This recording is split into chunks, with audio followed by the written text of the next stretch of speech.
everybody wants success. Everybody feels good and is motivated by success. I mean, that's obvious, right?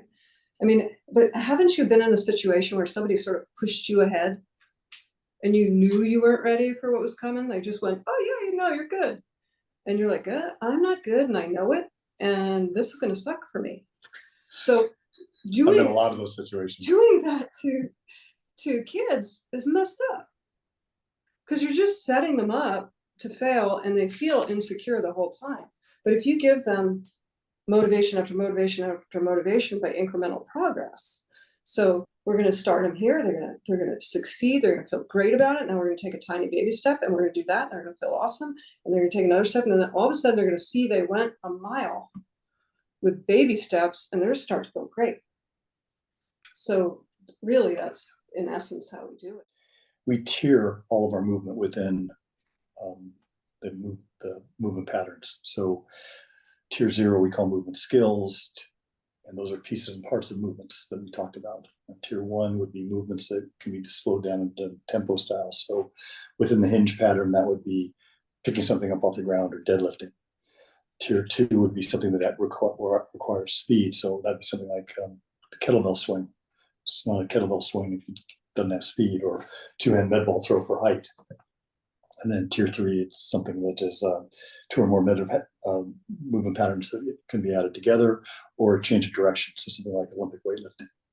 So the problem is, if we just think about the hinge pattern, one problem is in most cases, in most gyms, people want to jump to tier 3. I want to get the kid doing that, but they haven't taught the kid how to hinge correctly, how to brace correctly. So we start with tier 0, which is teaching kids where his body is in space. And in the hinge pattern, teaching a child to hinge would be what we call waiting in the outfield. So if you think about somebody waiting in the outfield, what do they look like? Hands are on their knees, back is nice and flat, they've hinged at the hips, generally their shins are vertical, if you're facing generally facing forward. So we would do something like, in warm-ups, like we're going to do, 3 waiting in the outfield. So you do waiting in the outfield, you stand back up, waiting in the outfield, stand back up, do something else, do something else, do something else, come back and do that. So a new kid who's not been exposed to movement starts to get the pattern of hinging at the hip. And then once they get the pattern of hinging at the hip, I can add some things in, like let's pick up a medicine ball. Good, now you've hinged and picked up the medicine ball. Now let's go waiting in the outfield, pick up the medicine ball and throw it as far as you can. So now we're starting to get some success and some fun in the things. How far can you throw it? How far can you throw it next time? And those kind of things. So we work on the movement piece, the movement skill that we call movement skills.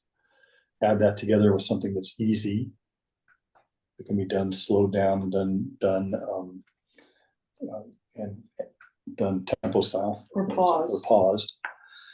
And then we can start to show some explosion with that, which then starts to move toward athleticism.